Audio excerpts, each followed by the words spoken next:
Bonjour à toutes et à tous et bienvenue dans cette nouvelle édition du débrief. Une année s'achève, 2018 donc, et une autre va commencer dans quelques jours. On va sacrifier à la tradition qui consiste à retracer les événements les plus importants qui ont caractérisé cette année 2018 sur le départ. Et des événements, il y en a eu pas mal chez nous et ailleurs. Au Maroc, l'année 2018 s'est caractérisée par plusieurs grands événements sur le plan national et aussi en matière diplomatique. C'est ainsi que la politique intérieure a été marquée tout au long de l'année par plusieurs nominations royales, mais il y a eu également des secousses qui ont sérieusement remué la majorité actuelle.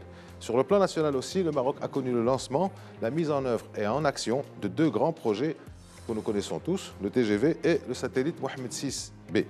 Sur le plan diplomatique, le Maroc a connu trois grands événements: deux résolutions du Conseil de sécurité de l'ONU pour le seul dossier du Sahara, la saga du Mondial 2026 et le pacte mondial pour les migrations qui a été signé dernièrement à Marrakech. Trois événements qui ont consacré une place de plus en plus importante du Maroc sur l'échiquier international. Nous reviendrons sur ces événements avec nos invités. Nous parlerons également de la situation en France pour assurer une transition entre 2018 et 2019. La crise des Gilets jaunes est maintenant bleue, rapport à la police, étant promise pour se prolonger sur plusieurs semaines, au moins si elle est résolue. Il nous semble que c'est l'événement majeur dans le monde avec cette contagion naissante. Peut-on parler de printemps occidental? Avec nous pour débattre de cette rétrospective, Naïm Kamal, directeur de Quid.ma, Hassan Alaoui, directeur du mensuel Maroc Diplomatique et du site qui va avec, maroc-diplomatique.com. .net, pardon. Et Mohamed Zeinabi, vous êtes rédacteur en chef de l'Observateur du Maroc et de l'Afrique. Bonjour messieurs et merci d'être avec nous. Nous allons donc commencer par la riche activité du Maroc à l'international et nous allons fonctionner sur un format assez particulier avec une question à chacun qui répondra et deux autres qui réagiront. Naïm Kamal, on commence par vous. Donc de la résolution 2414 à la 2440, 6 mois et beaucoup de choses se sont produites. Je parle bien entendu des résolutions du Conseil de sécurité sur le Sahara. Vous l'avez compris, je n'en doute pas. Nous allons revenir avec vous sur ces deux résolutions, leurs éléments marquants et les avancées qu'elles constituent. Je dirais plutôt qu'ils ont été marqués par l'arrivée dans le dossier et dans l'approche du dossier par la nouvelle administration américaine, qui est arrivée avec une nouvelle logique, c'est-à-dire beaucoup de rapidité, beaucoup de pression et surtout beaucoup de coupes budgétaires. Vous savez, ça se situe donc un peu dans ce cadre, puisque les États-Unis, Bolton récemment encore, lorsqu'il parlait de l'Afrique, en a parlé longuement, disant que les missions de maintien de la paix, à l'image de la MINURSO, prenaient trop de temps dans des endroits sans que ces endroits de tension et de conflit ne trouvent de solution. Celui du Sahara dure maintenant pratiquement depuis 40 ans et la nouvelle administration veut agir de manière à ce que toute mission des Nations Unies de maintien ou d'observation de la paix qui n'est pas rentable, qui n'est pas bénéfique, puisse être ramenée à la maison pour faire des économies. Et c'est pour ça qu'une certaine manière, ça a été mal interprété par les... Enfin, la mauvaise lecture qu'en ont fait les Algériens pour y voir un argument en leur faveur, de réduire le mandat de la MINURSO qui était renouvelé d'année en année à 6 mois. Et donc, la première résolution, la 2414, a reconduit la MINURSO pour 6 mois, puis la seconde, je crois, la 2440, a fait de même. Et nous sommes dans cette logique. Donc, moi, je crois que l'effet essentiel est là. Bon, il y a bien sûr des progressions, je crois qu'on va y venir tout à l'heure, pour parler aussi de Genève, pour parler des négociations, pour parler de cette pression qu'essaie de créer le Conseil de sécurité à l'intérieur du Conseil de sécurité, les États-Unis d'Amérique, pour bousculer les gens, bousculer les situations. Pour le Maroc, tant mieux, il faut pas croire, tant mieux, mais il faudrait qu'on trouve les solutions idoines. Bien sûr, dans ce travail de propagande, on a l'Algérie qui essaie chaque fois qu'il y a une prise de position, d'interpréter ça en sa faveur. Or, rien de tel. Ce que demande aujourd'hui l'administration américaine, c'est une solution. Et elle ne dit pas encore exactement laquelle, tout en sachant qu'elle qualifie la position marocaine, au même titre que l'ONU, de la position marocaine sur l'autonomie, de crédible, sérieuse et viable. Réalisable. Donc, merci Naïm. Je vous demanderai donc à vous de réagir assez rapidement parce qu'on va essayer de maîtriser le temps cette fois, n'est-ce pas? Parce que je vous réserve une surprise en fin d'émission. Je ne vous en dis pas plus. C'est le cadeau de fin d'année. Si vous voulez, ça va être un cadeau assez particulier. Je ne vous en dirai pas plus, mais vous allez bien rire. Vous allez continuer de rire comme ça. Allez-y, Hassan Alaoui, sur un commentaire sur les résolutions. Sur les résolutions.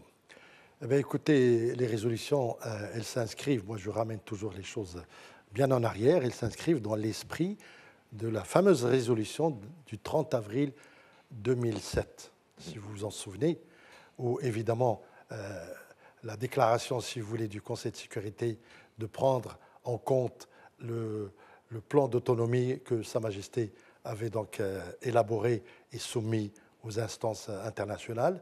Et donc aujourd'hui, on retrouve le même esprit, c'est-à-dire en fait, Naïm l'a souligné, c'est-à-dire qu'en fait, c'est une solution politique raisonnable par laquelle il faudra nécessairement passer parce qu'il n'y a pas d'autre chemin, il n'y a pas d'autre voie que la solution politique.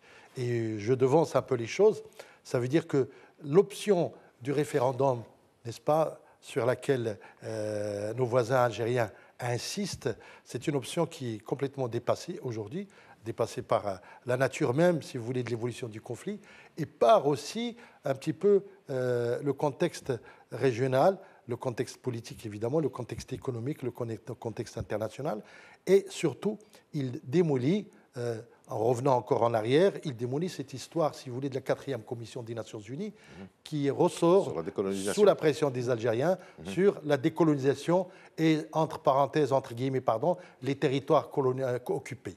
Et donc aujourd'hui, il y a une évolution pour le Maroc qui est très positive et il faudrait en tenir compte tout de suite. Très bien. Mohamed Zainabi. Et on le voit bien, encore une fois, c'est le Maroc toujours qui a quelque chose à proposer de concret dans ce dossier. Les Algériens crient, ruent dans tous les brancards, etc., à chaque fois qu'ils se sentent gênés. Et ils ont été fondamentalement gênés par la main tendue par le roi Mohamed VI, qui leur dit venez, on discute, on crée un mécanisme de concertation, on met le dossier à plat, etc., et on discute. Et à propos de cette proposition, on n'a pas eu de réponse que des fuites en avant qui ne cherchent pas autre chose que maintenir et entretenir le statu quo, ce que les Américains refusent, ce que le monde entier commence à refuser, sachant qu'il y a sur la table une proposition sérieuse, celle du plan d'autonomie élargi au Sahara marocain. Très bien. Alors, ces deux résolutions ont conduit à un événement majeur, car un événement inédit. Je parle bien entendu de la table ronde qui s'est tenue entre les 4 protagonistes, les 4 parties à Genève les 5 et 6 décembre dernier. Hassan Alaoui, pourquoi l'événement est-il majeur et en quoi a-t-il été inédit et important? Oui. Et différent surtout de ce qui s'était passé à Manhasset. Si vous permettez, d'emblée, je vais mettre quand même en évidence l'évolution. Cette année a été très favorable, je disais tout à l'heure, tout simplement parce qu'il y a eu 2 résolutions. L'une qui a été votée, la première a été votée en avril de 2018 et l'autre en octobre 2018. Qu'est-ce qui s'est passé entre les 2 résolutions? Les deux résolutions ont été évidemment significatives. La première parce qu'elle n'a accordé à la MINURSO que 6 mois de prorogation. Et la deuxième est venue entériner un fait majeur. Le fait majeur, c'est quoi?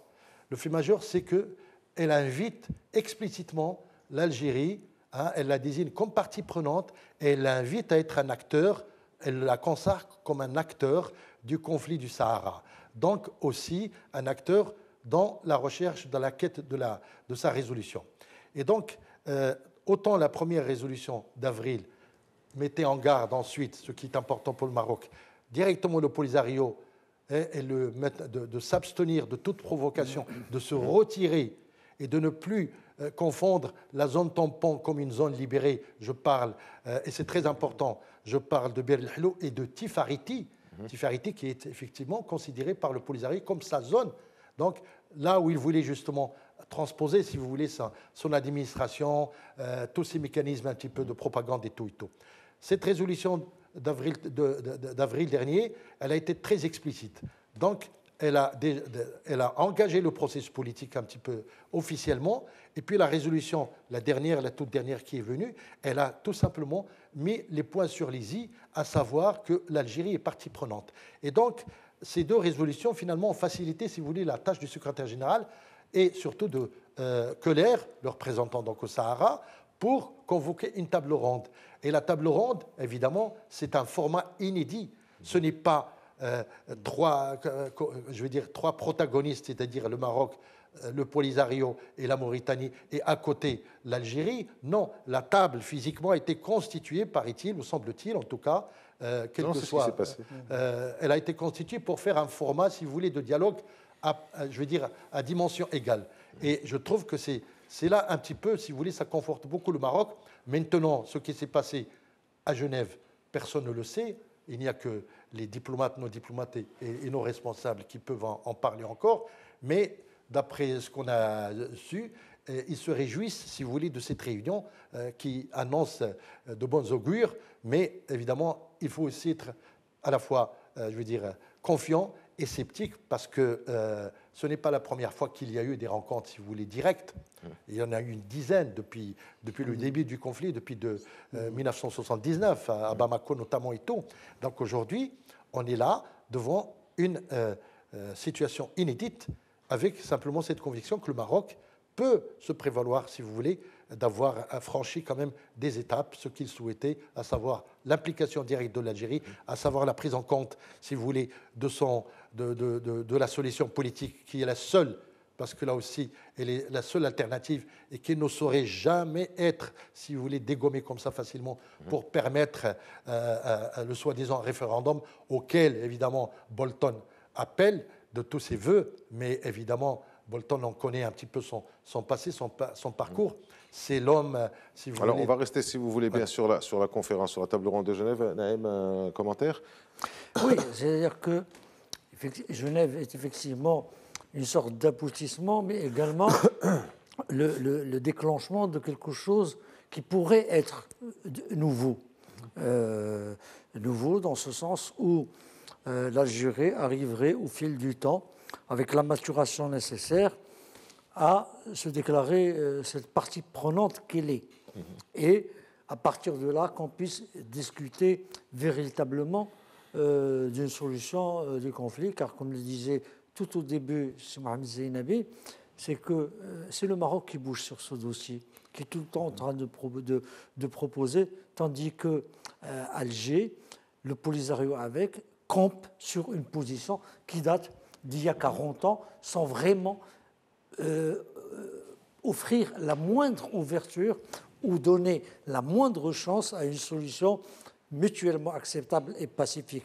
Ce qui est surtout notable pour Genève, c'est que c'est bien, comme disait Hassan, c'est une table ronde, c'est la volonté du Maroc qui en a fait une table ronde, parce qu'au départ, l'Algérie et le Polisario voulaient y voir des négociations directes entre le Maroc et le Polisario. Ça n'a pas été le cas. Ça a été une table ronde, non pas de discussion, mais de prospection. Quelles sont les voies possibles?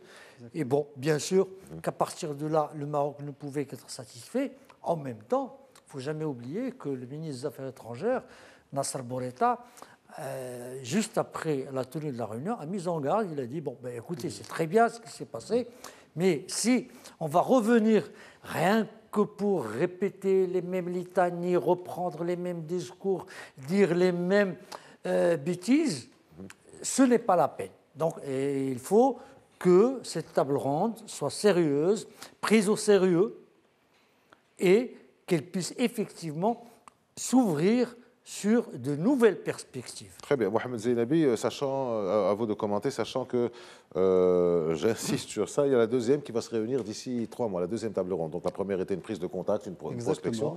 Donc, et là-dessus, je rebondis sur ce qu'a dit Sinaïm Kamel, c'est que Nasser Bourita a été clair, on ne peut pas continuer à discuter indéfiniment, mais a exprimé la volonté du Maroc de continuer à œuvrer positivement dans ce processus, mais en recherchant des résultats concret. Je noterai juste, je ne laisse pas l'occasion passer sans dire un mot sur la représentation du Maroc dans cette réunion.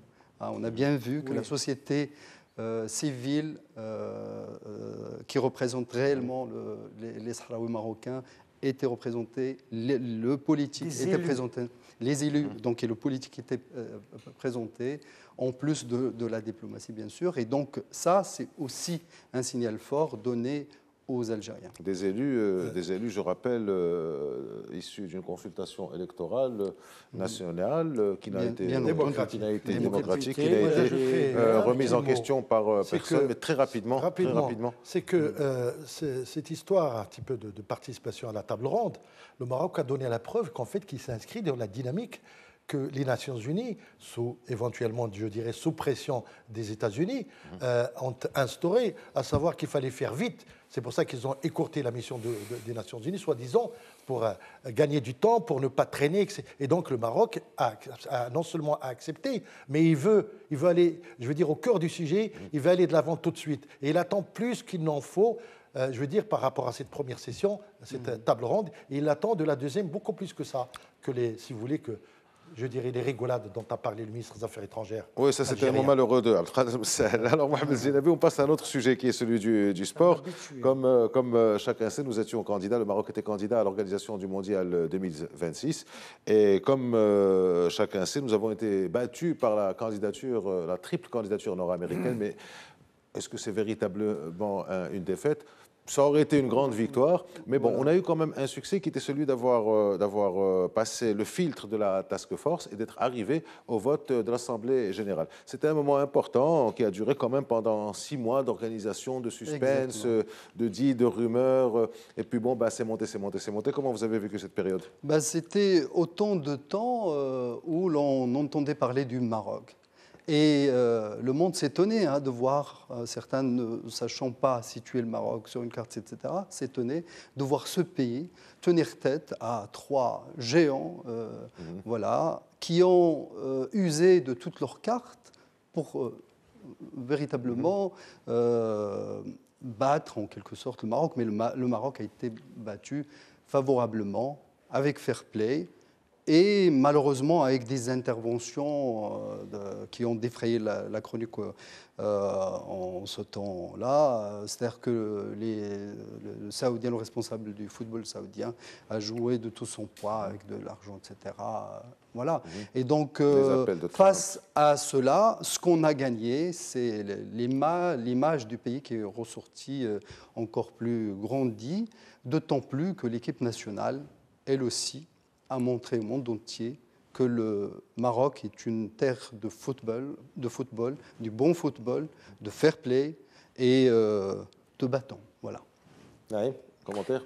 Oui, brièvement, je ne crois pas qu'il faudrait trop s'attarder sur la position des Saoudiens. Elle n'a pas changé grand-chose, il faut le dire.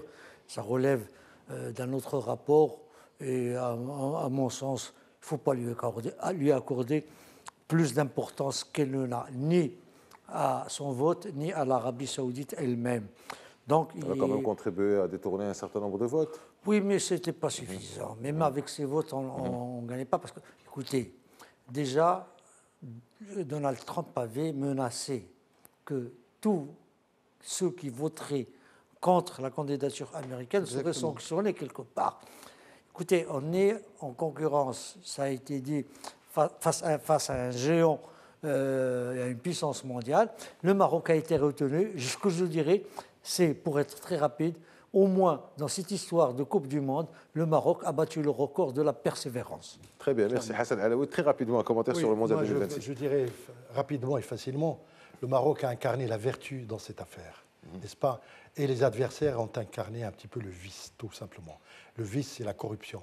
Et aujourd'hui, évidemment, c'est tout l'ensemble du football qu'il faut interroger. Est-ce que l'argent, maintenant, peut un jour, si vous voulez, permettre cette perméabilité et cette clarté, si vous voulez, des visions et des politiques nationales. Très bien, on va rester avec vous, Hassan Alaoui, et on va passer à le chapitre politique. En février, le roi Mohamed VI avait nommé plusieurs ministres en remplacement de ceux qui avaient été révoqués 3 mois avant pour cause de défaillance dans le dossier de Husseima, entre autres. Puis il a également remplacé en août le ministre des Finances, Mohamed Boussaïd partant, Mohamed Ben Chaboun arrivant. Et il y a quelques jours, ou 2 ou 3 semaines, il a procédé à une série de nominations à la tête d'organismes en majorité constitutionnelle. Comment vous avez lu ces différents actes royaux tout au long de l'année? Oui, tout au long de l'année, d'abord, je partirai sur un point très précis, c'est que Sa Majesté, contrairement à ce qui s'est dit ici et là, Sa Majesté est présent de toute façon. Il travaille, il voit, il dirige, il oriente. Oui, on a vu parce que pendant toute l'année, il n'arrête pas. Nomination, décision, recadrage. Quelle que soit la température, pardonne-moi l'expression, tout, Sa Majesté travaille, n'est-ce pas? Il est là, il dirige son pays. Et donc, les nominations, en fait, celles surtout qui sont arrivées ces derniers temps, elles ne sont peut-être pas, elles n'étaient pas tout de suite programmées, si vous voulez, mais c'est une espèce d'enracinement dans la réalité contextuelle d'aujourd'hui. Évidemment, après les événements de Husseima, des ministres ont été partis parce qu'ils n'ont pas du tout assuré, n'est-ce pas? Et il fallait absolument qu'on avance. Ils ne sont pas partis, ils ont été révoqués. Révoqués? Oui, pardon, c'est important. Parti sur le communiqué du Palais Royal était clair. D'accord, parce que c'est lui qui nomme. Hein. Et ensuite, il y a autre chose, c'est que les derniers événements, on a vu aussi des gouverneurs, des walis, des ambassadeurs et tout ça. Dans la foulée, évidemment, sont venus depuis quelques semaines, et c'est ça qui paraît un petit peu spectaculaire, les nominations constitutionnelles qui sont très importantes, n'est-ce pas? À savoir, la première, c'est Driss, comment il s'appelle? Driss Ghraoui. C'est Driss Ghraoui. Ensuite, c'est l'instance, si vous voulez, anti... CNDH avec Bouayash. Absolument. Latifa Akherbash. Il y va. Essaie de terminer. Parce que là, je suis embrouillé, pardonnez-moi peut-être. Toutes ces nominations, donc le Conseil, si vous voulez, de la concurrence, Driss Ghraoui, n'est-ce pas? Ensuite, tous les organismes de contrôle et de bonne gouvernance. De contrôle et de bonne gouvernance ont été fondamentalement changés, transformés, n'est-ce pas? Ça veut dire tout simplement pour moi, ça signifie quelque chose de très important, c'est une prise en main méthodique et très sérieuse, ciblée par Sa Majesté, si vous voulez, des choses de ce qu'on appelle la morale publique. Très bien, tout ça. Et la moralité publique, c'est justement faire des institutions, des vecteurs, si vous voulez, de contrôle et de développement. Naïm Kamal, je vous voyais piaffé d'impatience. Oui. Allez-y. Non, je ne piaffais pas d'impatience. Il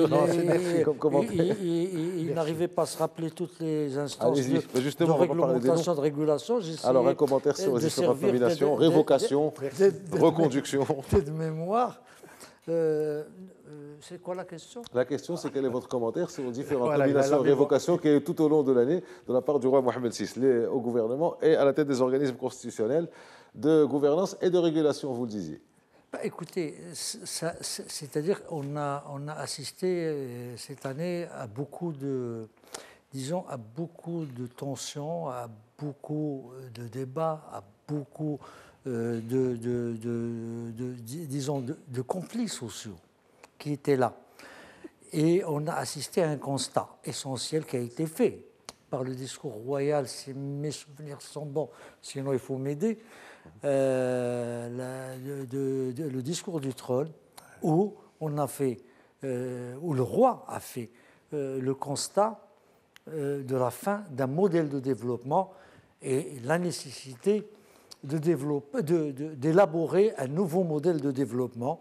Et en même temps, on assistait, alors que le souverain invité à cette élaboration, mettait en œuvre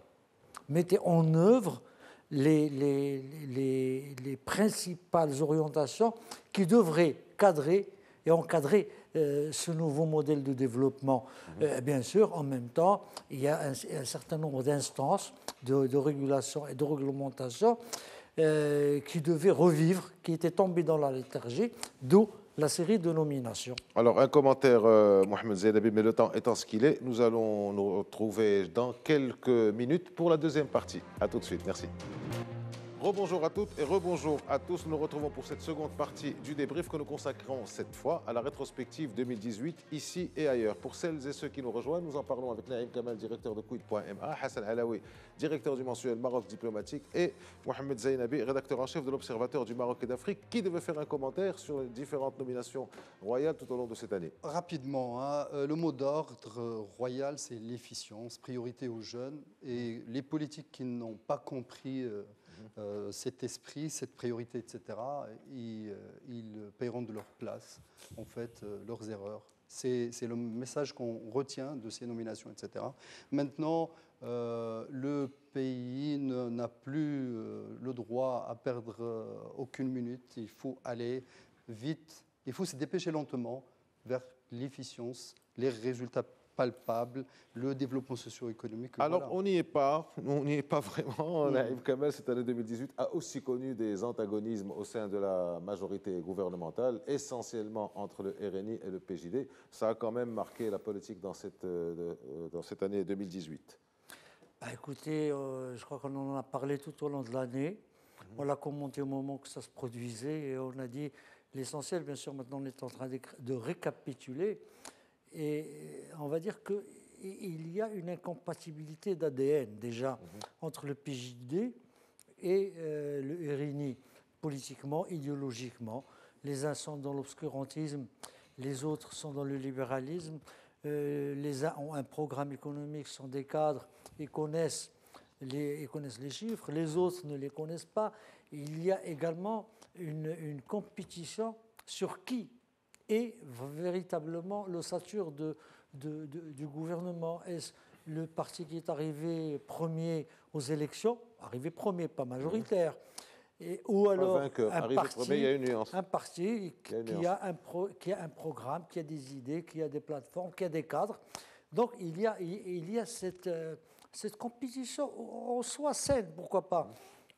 Même au sein des majorités, on voit toujours des querelles, on voit des rivalités, et on voit aussi des divergences. C'est bien, on voit parfois même des séparations, comme ça s'est produit en Belgique ce matin, enfin, je crois que c'est hier matin, Charles Michel a démissionné. avec la démission du Premier ministre suisse, à la polémique créée par la non-ratification ou la volonté de vouloir ratifier le traité de Marrakech. Hassan Alaoui, un commentaire sur l'année politique et les dissensions entre majorités. Écoutez, moi j'ai déjà, comme a dit Naïm, je me suis déjà exprimé, il n'y a pas lieu d'y voir des dissensions graves. De toute façon, ils sont tenus par ce qu'on appelle la solidarité gouvernementale. Et évidemment, ce qu'il faut, c'est aller de l'avant en essayant d'aplanir les divergences. Sauf qu'aujourd'hui, il y a quand même des interférences de ses propres partis, si vous voulez, de force autour de ses propres partis qui interagissent un petit peu, des sortes d'affaires sur lesquelles, évidemment, je ne reviendrai pas ici, mais tout le monde comprendra, des affaires de justice et tout ça. Et il faut donc je comprends parfaitement qu'il y ait des dissensions, qu'il y ait même des propos, je veux dire, violents entre les uns et les autres, parce que quand on fait partie, si vous voulez, de la majorité gouvernementale, on s'en tient à une discipline, n'est-ce pas? On s'en tient à une solidarité entre les composantes, n'est-ce pas? Quand bien même il y aurait de grandes différences entre l'une et l'autre formation. Et aujourd'hui, l'essentiel, c'est de préserver justement cette coalition jusqu'à nouvel ordre, jusqu'au peut-être aux prochaines élections, n'est-ce pas? Parce que quand même, nous sommes un pays démocratique et nous pouvons accepter le débat, mais nous ne pouvons pas accepter aussi, si vous voulez, les invectives et tout et tout. Et c'est tout. Mohamed Zainabi, un commentaire sur cette réunion, sachant que les réunions de la majorité se font... Oui, il y a eu une réunion, parce qu'il y a eu, à propos des dissensions... On ne va pas rester longtemps sur ça. Il va réagir sur ça, sachant qu'il y a eu plusieurs réunions de la majorité qui ont caractérisé cette année, qui se sont tenues tout au long de cette année, dont une hier. Mais on l'a bien vu... Avant-hier. Avant-hier, mais on l'a bien vu à chacune de ces réunions. C'est-à-dire que pour la photo, on se serre bien la main, on se montre devant les photographes, on rend serré, etc. Mais cela n'empêche pas qu'il y ait après des commentaires qui ne plaisent pas soit aux uns ou aux autres, etc., et qui créent encore des dissensions. Alors les dissensions politiques, on dit, c'est Hassan vient de le dire, c'est tout à fait normal, etc., et ça pourrait être même banalisé. Le problème, c'est que quand ces dissensions retardent l'efficience dont je parlais tout à l'heure, et freine l'élan qu'on veut tous pour ce Maroc. C'est ça le... Alors, je vais oser une transition. Ça freine aucun élan parce que par ailleurs, le Maroc va à très grande vitesse et qu'il prend de la hauteur. Vous avez compris, je suis en train de parler du TGV et du satellite. Mohamed Zainabi, c'est à vous. C'est vous qui avez la main. Est-ce que le Maroc a eu raison, a pris la bonne décision en engageant quelques 3 milliards d'euros dans ces deux grands projets? Des projets de développement, le Maroc en a grand besoin, et des projets de cette envergure, bien sûr, ils vont rapprocher les distances en ce qui concerne le projet du TGV, et les quelques voix qui l'ont décrit vont constater tout de suite que les Marocains aujourd'hui prennent le TGV avec plaisir, font des selfies, c'est valorisant pour eux, etc. Et c'est un moyen qui a de l'avenir dans un pays où il y a encore du retard concernant les déplacements, le transport, etc. Concernant l'autre grand projet de satellite Mohamed VI-B, qui vient en complément de son homologue déjà lancé, et qui vont avoir beaucoup de bénéfices pour le pays concernant, par exemple, la cartographie, la surveillance du territoire, qui est en notre droit, et encore plein d'autres choses. Maintenant, ce genre de projets, par nature, ils sont coûteux, mais ils sont nécessaires. On en a pour notre argent, quoi. Bien Hassan sûr. Alaoui, satellite TGV. Rapidement, c'est nécessaire, c'est des infrastructures, n'est-ce pas? C'est aussi donc des projets, comme on dit, structurants, et c'est ça qui fait avancer le Maroc, c'est vraiment ça.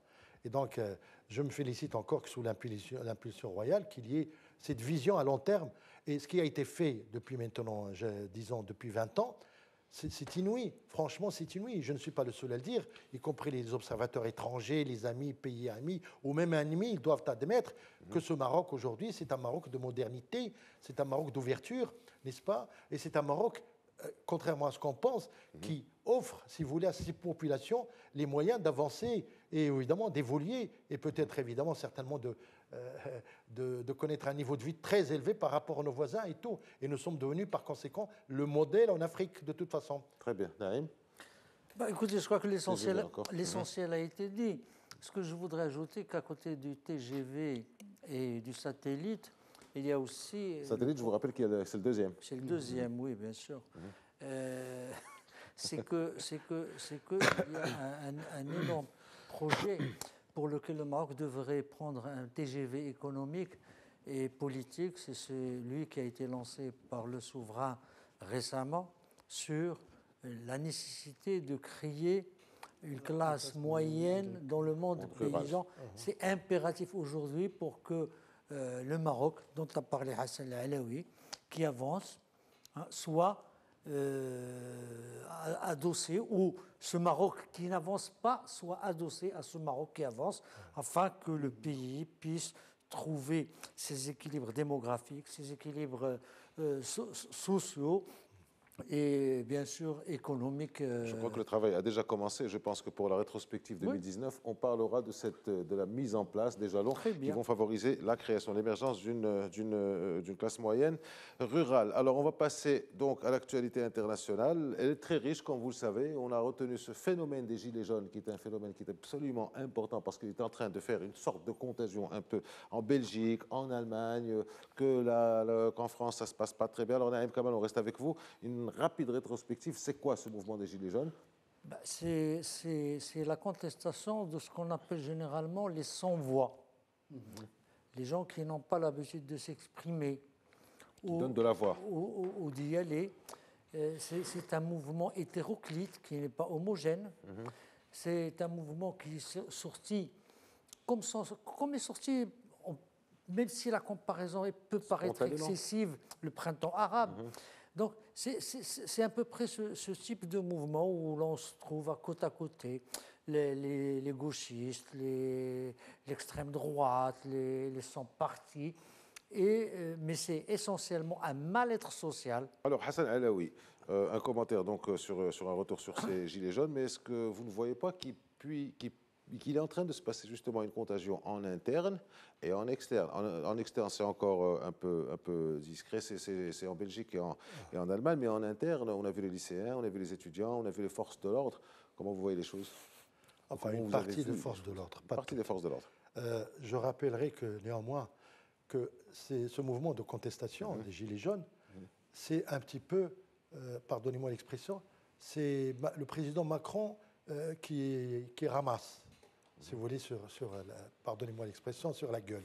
Parce que le malaise, oui, enfin, il est là. On ne va pas dire ça comme ça, on va dire qu'il est en train de subir les conséquences d'une politique désastreuse. Depuis les 30 glorieuses qui ont abouti, si vous voulez, à la catastrophe, à une, entre guillemets, une révolution en mai 68, n'est-ce pas, qui a donc soulevé la France entière, c'est fini, ces 30 glorieuses. Et donc, depuis cette époque, si vous voulez, la pauvreté gagne. Vous parlez des 30 glorieuses, c'est fini depuis 68. Depuis c'est Jean Fourastier. Voilà, c'est l'économiste Jean Fourastier qui en avait parlé le premier. Vous vous souvenez? C'est Jean Fourastier qui en avait parlé, le premier de 30 glorieuses. Et là, depuis, c'est un cumul de frustration, de pauvreté, je dirais, voire même de misère des gens. Et aujourd'hui, la contestation est partie d'un petit fait, c'est-à-dire l'augmentation du tarif du gasoil, avec les taxes et tout, puis ça s'est élargi comme un feu de paille, bien sûr, et ça a pris une dimension incroyable, incontrôlable. Et maintenant, survient une question. Qui sont-ils, ces gilets jaunes? N'est-ce pas? Ces boycotteurs ou ces casseurs et tout ça. Alors, qui sont-ils? Évidemment, on est en train, si vous voulez, tous les sociologues sont en train de voir un petit peu qu'est-ce que ça veut dire, ce phénomène inédit qui a pratiquement failli faire tomber la citadelle de Macron. Et lui-même se pose la question, parce qu'il était trop assuré de lui-même, de son discours, de sa richesse intellectuelle, de son fair play et tout ça. Il s'est heurté donc à un phénomène, à un mur incroyable. Il rectifie le tir, bien sûr, avec les hausses, qui ne satisferont pas tout autant, si vous voulez, tout le mouvement des Gilets jaunes, parce qu'il existe encore des résistances, et même ces résistances ont provoqué de morts. Il y a aujourd'hui, pour faire le bilan, 10 morts dans ce mouvement. Pratiquement 1500 interpellations, des arrestations, des enquêtes qui continuent encore, et ça n'arrête pas tout de suite, ça n'arrête pas. Et évidemment, avec la levée de boucliers, si vous voulez, des lycéens et des universitaires, et une partie des syndicats de la police, ça nous fait prévoir quelque chose qui ne peut pas être encore tout de suite, l'incendie qui ne peut pas être éteint tout de suite. C'est-à-dire que c'est un mouvement qui a agrégé un peu tous les mécontentements. Et ça s'appelle un mouvement. Les sociologues parlent de mouvement. Rapidement, comme chaque fois. Il est en train de se canaliser, peut-être à travers ce référendum d'initiative citoyenne. C'est-à-dire c'est le basculement vers la politique. Ça peut concentrer le débat. Sachez qu'un mouvement comme ça, il est d'abord un mouvement. Mais il peut évidemment évoluer pour devenir Alors justement, on a parlé en ce qui concerne l'attitude d'Emmanuel Macron et du Premier ministre, on a parlé de plusieurs étapes, mais qui sont passées très rapidement. Ça a été d'abord l'indifférence, ensuite le doute, puis l'inquiétude, et maintenant on est dans la panique. Alors on a dit que on en parlait la semaine dernière, Jean-Yves Le Drian qui répondait à Trump que c'était une affaire intérieure. Est-ce que vous ne pensez pas que cette affaire intérieure, justement, c'est une affaire intérieure, qu'on est en train de poser les jalons d'un basculement d'une 5e à une 6e République, sachant que quand on remonte sur les 20 dernières années, on se rend compte, on remarque que les présidents ne sont plus élus une deuxième fois, qu'ils n'ont qu'un seul mandat. D'abord, c'était Nicolas Sarkozy qui a perdu. Deuxièmement, c'était François Hollande qui a renoncé, qui a jeté l'éponge. Et là, c'est Emmanuel Macron, dont certains disent qu'il pourrait même ne pas terminer son mandat. C'est tout à fait probable, vu l'ampleur que ce mouvement social inédit, ce mouvement social de nouvelle génération, qui est parti à partir d'une pétition, que vraiment le président Macron, ses vaillants conseillers n'ont absolument pas eu l'intelligence d'avoir une lecture perspicace dès le début de ce mouvement, etc., et qui s'est élargi. Pourquoi ? C'est la somme des mécontentements Bien sûr, le mécontentement en France, on le ressentait, durait depuis un moment, mais il a fallu qu'un mouvement fédérateur vienne pour que tout le monde y adhère. Et aujourd'hui, Macron est réellement dans la panique, parce qu'après avoir lâché ces 100 euros d'augmentation du SMIC sans le dire à personne, sans savoir si l'argent existait réellement, etc. Le voici a appelé une distribution de monnaie. Ouais, le revoici encore sortant la théorie du ruissellement. Ouais, la carte des 300 euros de prime pour les policiers, etc. Mais ce n'est pas ce genre de réponse qui pourrait éteindre le feu. Maintenant, par rapport à cette question d'interne et à sa réelle ampleur politique, oui, le débat aujourd'hui a bien démarré sur peut-être la fin de la Ve République et la fin des hyper-présidents. Est-ce qu'on ne va pas s'acheminer en France vers un rééquilibrage des forces et vers un retour vers la force donnée d'abord au Parlement? Parce que ce qui a été absent dans ce mouvement social, c'est l'intermédiation politique. Les partis politiques, personne n'y croit. Oui, c'est ce que disait Naïm, justement. Ce qu'il a fait élire, c'est ce qu'il a et ce mouvement doit interpeller le monde entier. Vous le disiez tout à l'heure, un peu en Belgique, en Hollande, mais aussi en Hongrie et dans d'autres pays. Mohamed, justement, je vous pose la question à vous trois. Vous commencez puisque vous avez la main. C'est la dernière question sur ce sujet-là. Est-ce que vous pensez qu'il pourrait y avoir, comme il y a eu pour le printemps arabe en 2011, une étincelle en Tunisie, bon, ça a embrassé tout le monde, enfin le printemps arabe, est-ce que vous pensez qu'au nord de la Méditerranée maintenant, ce serait un mouvement qui pourrait s'étendre? Parce qu'il y a un malaise avec les montées des nationalismes, les montées des extrémismes, les montées du racisme, pour dire les choses, la crise. Est-ce que c'est quelque chose qui pourrait... Mais aujourd'hui, le mouvement est en train de s'étendre à la lointaine Hongrie. Hein. Je veux dire, c'est pas la Belgique à côté, la Hollande et même dans des pays comme l'Allemagne, on a vu des gens sortir aussi avec des gilets jaunes, ne serait-ce que pour soutenir les Français, etc. Donc, l'idée qui est débattue en France de trouver une alternative aux partis politiques et germe aussi dans d'autres pays. Et ça sera là, peut-être, le point de convergence entre ces différents mouvements. Les mêmes causes en France, Hassan Alaoui, engendreront-ils tels les mêmes effets ailleurs, toujours en Europe ou dans le monde occidental?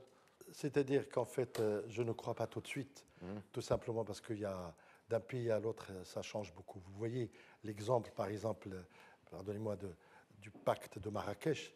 Il a été refusé en bloc par certains pays. Et ces pays, ce sont justement les pays, entre guillemets, fascistes, comme les 5 pays autour de la Hongrie. Comme, vous allez fort sur vos termes. La Pologne. Oui, le groupe de Visegrad. Les 5. On ne va pas dire fasciste, on va dire extrémiste ou moi, carrément. Je me permets de les appeler fascistes parce que les critères qui les réunissent sont pratiquement honteux. C'est le refus de l'étranger, n'est-ce pas? C'est le refus du faciès, bien sûr.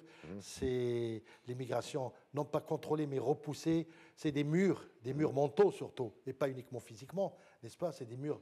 Donc vous pensez qu'il pourrait y avoir une réaction, et donc, chez eux? Ce qui se passe en France aujourd'hui, l'extrême droite, on rejoint un petit peu le discours malheureux de Mme Le Pen et de certaines parties de la droite, n'est-ce pas? La droite, je veux dire, classique, et qui sont un petit peu, et même la gauche et l'extrême gauche, qui en ce moment forment, si vous voulez, un bloc, un front indirect contre le président de la République. Et là, ça peut dégénérer. Très bien. Naïm Kamal, un dernier mot sur le sujet des Gilets jaunes. D'abord, je ne crois pas que le fascisme se construit exclusivement sur la xénophobie. Je ne crois pas qu'on puisse vraiment aujourd'hui... Oui, sur un repli sur soi, en fait. Un repli sur soi. Aujourd'hui, je m'excuse parce qu'aujourd'hui, l'immigration africaine, comme on a dit ici, n'est réduite, elle n'est même pas de 4%. Sa Majesté l'a dit. Naïm. Non, je persiste. Je dis que le fascisme, c'est quand même quelque chose, une idéologie un peu plus vaste, et les plus expansionnistes, les plus dictatoriales. Hein. Il est plus dictatorial. Maintenant, est-ce que ça va s'étendre à d'autres pays? Ça peut contaminer certains pays, mais les impatiences changent d'un pays à l'autre également. Le Portugal a déjà eu sa crise derrière lui depuis le subprime. Il a dû passer par les réformes. Aujourd'hui, il respire. L'Espagne, il a eu ses indignés. Donc, et mine de rien, il y a des gilets jaunes. Les pays qui n'ont pas connu. Oui, mais ça reste des tâches. Maintenant, il y a au niveau, à l'échelle internationale, un bouleversement. Ce n'est pas uniquement un problème de la France, de l'Europe. Il y a aujourd'hui des déplacements de pôles et de centres. Et bon, si vous voulez, on fera une autre émission pour en parler. On pourra en parler longuement parce qu'il semble que ce mouvement est en train de continuer. Mais oui, je vous presse parce que sur cette note sombre, j'ai une petite émotion après à dire. Très bien, vous allez la dire tout à l'heure. Moi, j'ai une autre émotion pour vous. On va terminer cette année sur un ton enjoué, dans la bonne humeur. Il n'y a pas que des choses sombres. Donc, on va pas faire de bêtisiers parce que nous sommes des gens sérieux, n'est-ce pas? Mais nous allons passer des images anciennes qui vont nous interpeller tous autant que nous sommes et nous allons les commenter. Je vous préviens que nous allons convoquer nos mémoires et parfois peut-être remonter un temps assez long. On regarde. Nous sommes dans une telle période de dessaisissement des valeurs. Quand vous y trompez pas, les gens plus jeunes que vous, 18 ou 20 ans, ils veulent et ils cherchent des nouvelles valeurs. Vous êtes déjà la vieille génération. Vous avez 10 ans de retard. Moi, j'ai découvert dans l'idiot international le premier des punks. Moi, j'ai pas 25 ans, j'ai 2000 ans de retard, mademoiselle. Je sors du catholicisme qui a 2000 ans. Ne parlez pas de retard. Quand il y a eu la guerre du Golfe, il y a eu des réductions de salaire de 50%. Il y a eu des réductions d'effectifs. Et l'employé du tourisme est un smicard. Quand il y a la prospérité, on ne partage pas avec le smicard. Il faut qu'il travaille parce qu'il faut développer. Et quand il y a la misère, en ce moment-là, on la partage avec lui. كل دولة يعني مكانها الخاص ويعني بغض النظر عن ما يمكن أن يكون من انطباعات عاطفية إلى آخره الجوهر سيكون اقتصاديا وهذا هو الذي سيمثل العلاقات وليس الشق السياسي فقط. Ça veut dire que ça dépasse ce qu'on pouvait attendre jusque-là, c'est-à-dire supposer une défense humanitaire, décolonisation du peuple. Là, on arrive carrément à toucher aux intérêts, à toucher à la stabilité du...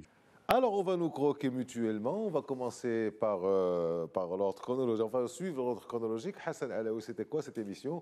Qu'est-ce qui s'est passé? Qu'est-ce que vous faisiez là sur un plateau de Bernard Pivot? C'était quelle année? Alors, je vais raconter rapidement ma petite histoire. Ah oui, parce qu'on en a 4 histoires à raconter. Vous savez, j'étais un grand ami, et il était un grand ami de Jean Edernalier, écrivain, décédé en 97.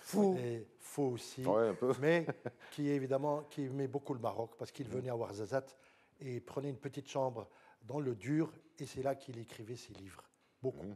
2 ou 3 livres ont été écrits là-bas. Et moi, donc, c'était un ami à moi. Donc c'était Edernalier que vous avez invité, pas à Pivot? C'était Jean Edernalier. J'étais dans la troupe des amis de Jean Edernalier. Et pas Safo non plus. C'était mon époque parisienne, donc, où je travaillais à Paris. Et voilà, donc... Un peu moins de cheveux, un peu plus de rides, toujours le même sourire. Moins, disons, plus mince, parce que là, aujourd'hui, c'est pas ça. On va même pas appeler ça l'outrage du temps, on va appeler ça les choses naturelles. Et Naïm Kamal. Alors, on va passer à Naïm Kamal avec, on voit, il y a un changement, hein, comment on va voir les images. Oui, il y a la moustache, il y a les cheveux, il y a la cravate, il y a beaucoup de choses. Il y a la verve, toujours, qui n'a pas changé entre cette époque-là et maintenant. Oui, mais cette émission...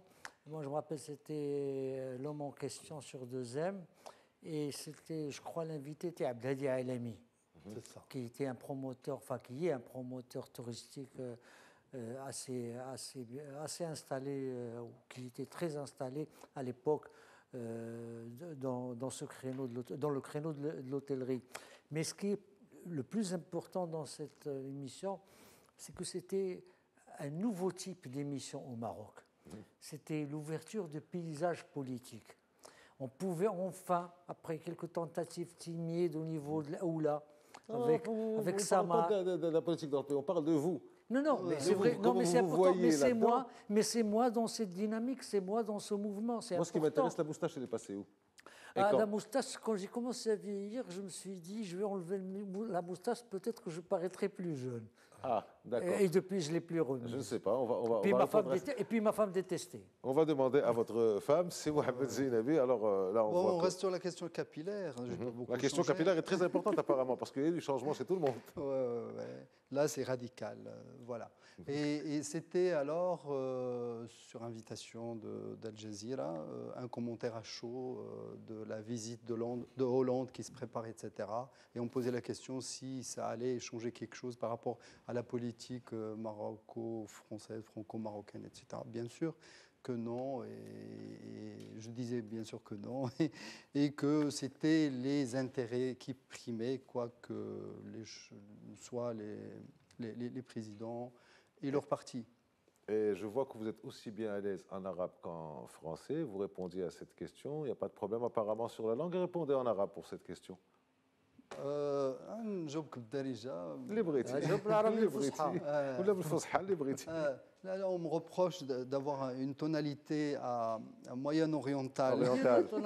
Allons-y, allez-y. ماذا سأقول لك يا أخ بوسط؟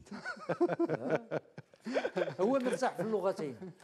Voilà, donc on va revenir en français. Ma petite émotion, ou pas encore. Votre petite émotion, après on termine avec... Mais avec moi. on attend le commentaire de... Ah oui, oui. mais Oui. oui, bien sûr. Allez-y pour votre petite émotion. On voit que c'est un jeune. Hein. Allons-y. Il est sur Média 1 TV. Il est sur Média 1 TV, ça date d'avant-hier. Non, moi j'attends la fin de l'émission, comme ça je ne commenterai rien du tout. Allez-y pour votre émotion, prenez votre temps. Non, mais moi je suis en train de parler de toi. Je sais, allez-y, continuez. Non, ma petite émotion, je l'exprime tout simplement. Je voudrais en ce moment, en cette circonstance, pardonnez-moi, rendre hommage à nos forces de police et à nos forces de sécuritaires pour le magnifique coup qu'ils ont opéré moins de 24 heures après les meurtres de la jeune danoise et de la jeune norvégienne. Nous vous rejoignons dans votre hommage. Donc, je rends hommage à nos forces de police officiellement, solennellement, à mon titre personnel et à votre titre aussi, si vous permettez, parce que nous pouvons en fait dormir, je veux dire, Très bien. tranquillement. Alors, dans ce passage, je rebondis sur ce que vous dites. J'étais justement ici sur Média 1 TV à l'émission 60 minutes pour comprendre. Et nous parlions de terrorisme et nous vous rejoignons tous, je pense, sur cet hommage aux forces de l'ordre. C'est fini pour aujourd'hui. Merci de nous avoir suivis. Merci d'avoir été avec nous tous les trois. Et bonne fin d'année, bon début d'année. Merci à vous toutes et à vous tous de nous avoir suivis. À la semaine prochaine. Merci.